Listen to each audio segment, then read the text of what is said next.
Hello, my friends. I'm Ed Ryan.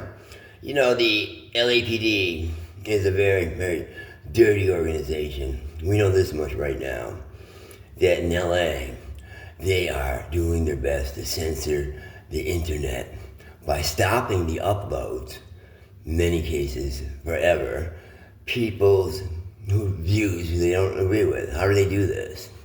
Well, it turns out that in LA, everything that's uploaded goes to the police department first so they can look at it. And if they want it out, they can get the help of this Air Force jet, maybe operated by the CIA, we're not sure. It's got a big white belly and it flies over the city, usually during times of heavy uploading. But the police department itself, with its gang stock staff, operate the mechanisms inside the police department, again, to scan the most recent uploads and to deny access to the internet to the ones they don't want to go there.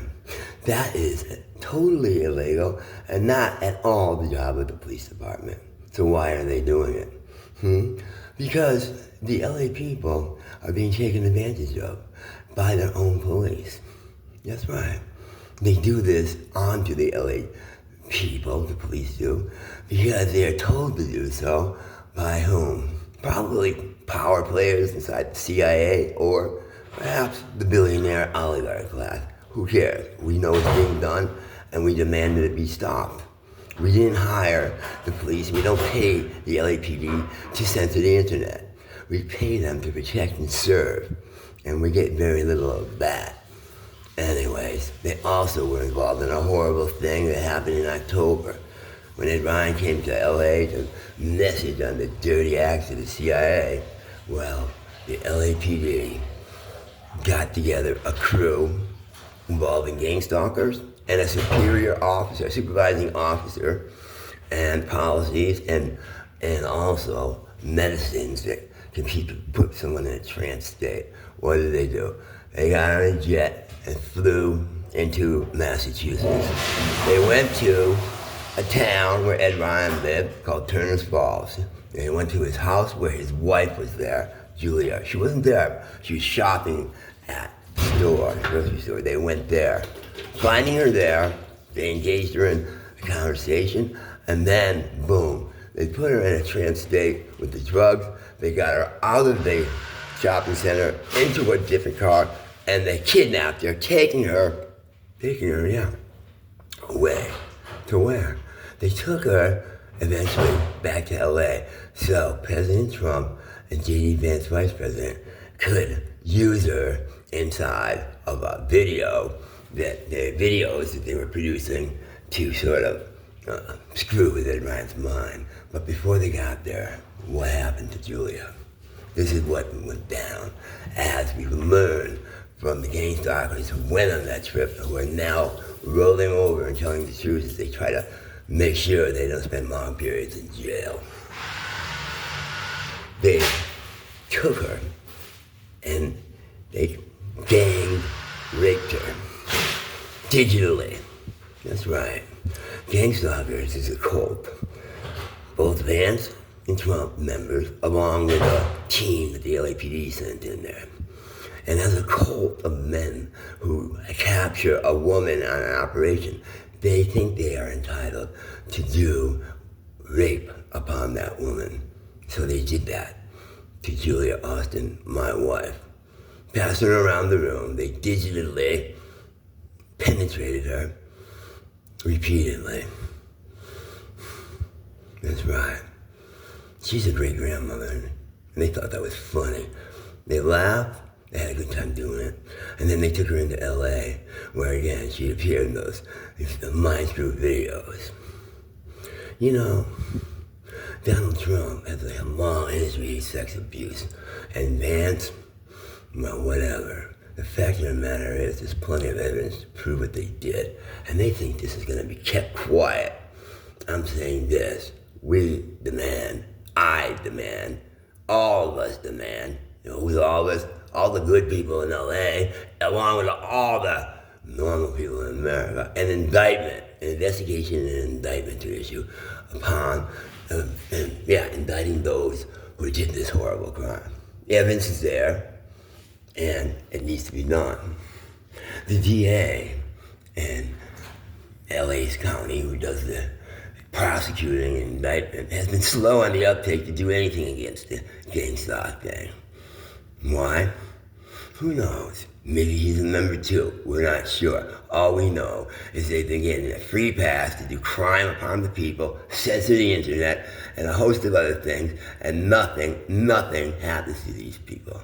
But now they've crossed the line, raping a great-grandmother digitally, repeatedly, going into her home state and kidnapping her.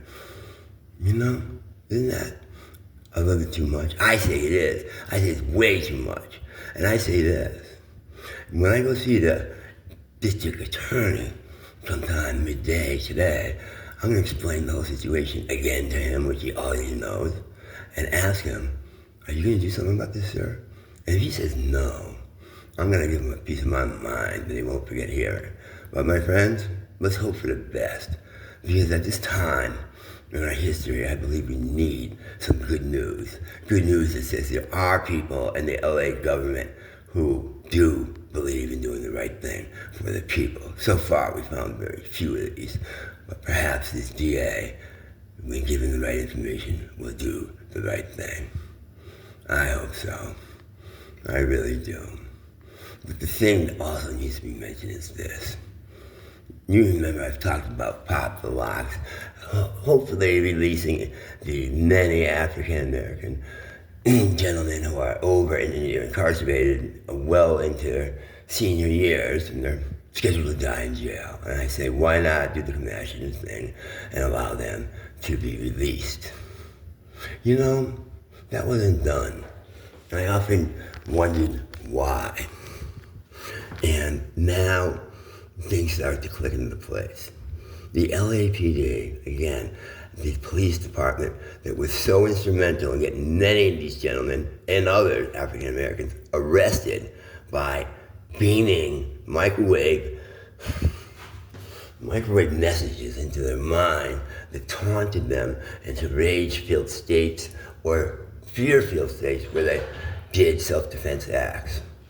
They were eventually arrested for those acts as the GameStoppers would call the police when they got the guys worked up enough, and the racist LAPD cops would come in and arrest these folks and put them in jail. Eventually, third strikers would go down for life.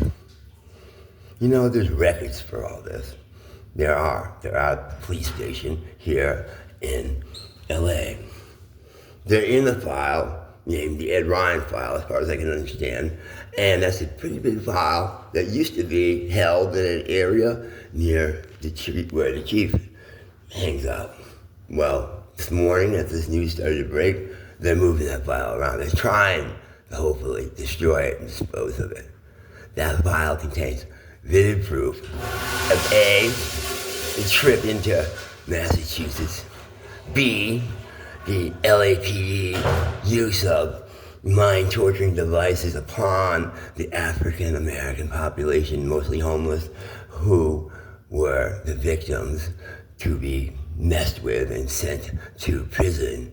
And C, they have plenty of evidence about the document over the many years they've been censoring and not allowing to be uploaded upon the internet. I think we, the people, need to see all these documents. And let's hope that happens. Thank you, my friends. I'm Ed Ryan.